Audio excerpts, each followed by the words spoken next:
ఓం శ్రీ గురుభ్యో నమ. ఆదిత్యాది నవగ్రహ దేవతాభ్యో నమ. ఓం శ్రీ మహాగణాధిపతయే నమ. ఓం ఐం సరస్వత్యే నమ. ప్రేక్షకులందరికీ శ్రీ విశ్వవసు ఉగాది శుభాకాంక్షలు. ఇప్పుడు మనం ఈ సంవత్సరం పంచాంగం ఏ విధంగా ఉంది అనే విషయాన్ని గురించి తెలుసుకుందాం.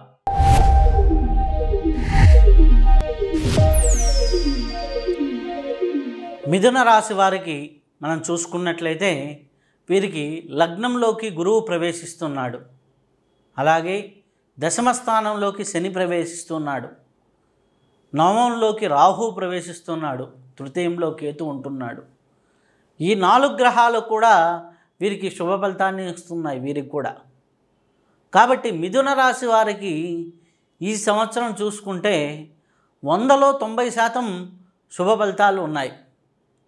వివాహం కాని వారికి వివాహ ఫలితాలు ఉన్నాయి. ముఖ్యంగా ఎందుకు అంటే సప్తమాధిపతి అయినటువంటి దశమాధిపతి అయినటువంటి గురువు లగ్నంలోకి ప్రవేశించారు. మొన్నటి వరకు వ్యయంలో ఉంటున్నాడు.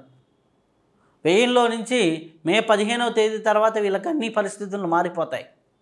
అలాగే వివాహం కాని వారికి వివాహం అవ్వటం, ఉద్యోగం రాని వారికి ఉద్యోగ అవకాశాలు పెరగటం, అలాగే నవమాధిపతి దశమంలో ఉండటం వల్ల తల్లిదండ్రుల నుంచి లభించవలసినటువంటి ఆస్తిపాస్తులన్నీ కూడా సరిగ్గా ప్రాపర్గా లభించడం అనేది, లీగల్ ఇష్యూస్ ఏమన్నా ఉంటే తొలగిపోవటం, నష్టద్రవ్యాన్ని మళ్ళీ సంపాదించుకోవడం అనేది జరుగుతూ ఉంటుంది. కేతువు తృతీయంలో ఉండడం వల్ల ఆధ్యాత్మికపరమైనటువంటి లాభాలు, పుణ్యక్షేత్ర దర్శనాలు జరిగేదానికి ఆస్కారం ఎక్కువగా ఉంది. ఈ గ్రహస్థితిని మీరు చూసినట్లయితే ఆలోచనా శక్తి పెరుగుతుంది, ఊహాశక్తి పెరుగుతుంది, మీకు విజన్ అనేది పెరుగుతుంది, విజువలైజేషన్ పవర్స్ పెరుగుతాయి. కాబట్టి మిథున రాశి వారికి చాలా అద్భుతంగా ఉందని చెప్పవచ్చును. ముఖ్యంగా మిథున రాశి వారిలో ఉన్నటువంటి ఉద్యోగస్తులకి చూసుకుంటే ప్రైవేటు రంగాల్లో పనిచేస్తున్న వారికి, ప్రభుత్వ రంగాల్లో పనిచేస్తున్న వారికి చాలా చాలా సానుకూలమైనటువంటి ఫలితాలు, అద్భుతంగా రాణించేదానికి ఆస్కారము, మీ పని మీరు చేసుకుంటూ ఉన్నతంగా వెళ్ళేదానికి, జీవితాన్ని ఉన్నతంగా తీర్చిదిద్దుకునేదానికి చాలా చాలా చాలా శుభ ఫలితాలు అయితే కనిపిస్తూ ఉన్నాయి. కాబట్టి ఎటువంటి ఇబ్బంది లేకుండా మీరు ఉన్నతంగా ఈ యొక్క సంవత్సరంలో వింటూ ఉంటారు. నిరుద్యోగులకైతే ఉద్యోగ అవకాశాలు, గురుబలం మారుతుంది మే 15 నుంచి. కాబట్టి ఉద్యోగ అవకాశాలు మెండుగా ఉంటాయి. మీరు అనుకున్నది సాధించడానికి మిథున రాశి వారికి అవకాశం ఉంది.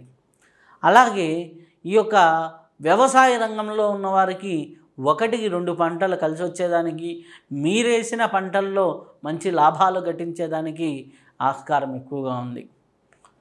కళాకారులకు చూసుకున్నట్లయితే ముఖ్యంగా వీరికి చాలా అనుకూలమైనటువంటి ఫలితాలు కనిపిస్తూ ఉన్నాయి. అందరూ కలిసి రావడం, అందరూ ఒక్కొక్క చెయ్యి అందించడం, చాలా శుభ ఫలితాలు ఎక్కువగా కనిపిస్తూ ఉన్నాయి. చాలా అద్భుతంగా ఉంటుంది. కాబట్టి కళాకారుల పరంగా కూడా బాగుందని చెప్పవచ్చును. అలాగే వ్యాపారస్తుల పరంగా సప్తమాధిపతే చాలా బాగున్నాడు. వ్యాపారానికి అధిపతి అయినటువంటి సప్తమాధిపతి. కాబట్టి ఏ వ్యాపారమైనా సరే లాభసాటిగానే సాగుతుంది అని చెప్పవచ్చును. అనుకూలమైనటువంటి ఫలితాలు ఉన్నాయని చెప్పవచ్చును. శుభ ఫలితాలు ఉన్నాయని చెప్పవచ్చును. కాకపోతే చిన్న చిన్నవి ఇబ్బందులు ఉంటాయి. ఘర్షణ వాతావరణాలు ఒక్కోసారి వస్తూ ఉంటాయి. వాటిల్లో జాగ్రత్తగా ఉండండి. కార్మికులకి, బిల్డింగ్ కార్మికులకి, పెయింటింగ్ కార్మికులకి, వీళ్ళందరికీ కూడా చాలా అనుకూలమైనటువంటి ఫలితాలు ఉన్నాయి. అలాగే రాజకీయ నాయకులకు చూసుకున్నట్లయితే వారికి ఉన్నత పదవులు అందుకునేదానికి ఆస్కారం ఎక్కువగా ఉంది. ఏదో ఒక పదవిలో ఉండి ధనార్జన చేస్తూ ఉంటారు, కీర్తి ప్రతిష్టలు పొందుతూ ఉంటారు. మీ ఆలోచన విధానానికి ఒక గుర్తింపు వస్తూ ఉంటుంది. మీ ఆలోచనలకు ఒక సార్థకత అనేది చేకూరుతుంది. కాబట్టి అన్ని రంగాల్లో ఉన్నవారికి మేలైన ఫలితాలే కనిపిస్తూ ఉన్నాయి. అయితే ఈ మిథున రాశి వారు ముఖ్యంగా చేసుకోవాల్సిన రెమెడీ ఏంటి అంటే, ఎక్కువగా సుబ్రహ్మణ్యేశ్వర స్వామిని ఆరాధన చేసుకుంటూ సుబ్రహ్మణ్యేశ్వర స్వామిని పూజిస్తూ ఉంటే చాలా సత్ఫలితాలు పొందుతూ ఉంటారు. అలాగే దత్తాత్రేయ క్షేత్రాలని దర్శించుకుంటూ, అంటే ముఖ్యంగా మనకి గానుగాపూర్ ఉంది, కురుపురం ఉంది, పిఠాపురం ఉంది, అది పీఠికాపురం అంటారు, పిఠాపురం, ఇట్లాంటి దత్త ప్రదేశాలని దర్శనం చేసుకుంటూ దత్తాత్రేయ చరిత్రని కానీ పారాయణ చేసుకుంటూ ఉంటే మంచిది. అలాగే శ్రీ దక్షిణామూర్తి స్తోత్రాన్ని పారాయణ చేసుకుంటూ ఉన్నా కానీ చాలా శుభ ఫలితాలు కలుగుతూ ఉంటాయి, చాలా అద్భుతమైనటువంటి ఫలితాలు కలుగుతూ ఉంటాయి. ఈ రెమెడీని ఫాలో అవుతూ హ్యాపీగా మీరు సంతోషంగా ఉండండి.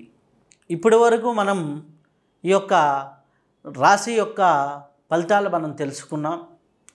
అయితే ఇది కేవలం గోచార ఫలితాలు మాత్రమే. అంటే గోచార ఫలితము అంటే ప్రస్తుత గ్రహస్థితిని గురించి చెప్పేటటువంటి ఫలితాలు. అలాగే మన కర్మచక్రాన్ని గురించి చెప్పేది, మన సంపూర్ణ జాతకం గురించి చెప్పేది మన జాతక చక్రం. జాతక చక్రము అంటే ఎప్పుడంటే మన పుట్టిన సమయాన్ని బట్టి వేసేది. ఆ పుట్టిన సమయాన్ని బట్టి వేసేది సంపూర్ణ జాతకము, ఇది గోచారము. ఈ రెండూ కలిసి శుభంగా ఉన్నప్పుడు చాలా అద్భుతమైన ఫలితాలు ఉంటాయి. ఈ రెండిట్లో ఏదో ఒకటి మైనస్గా ఉందనుకోండి, కొంతవరకు శుభ ఫలితాలు ఉంటాయి.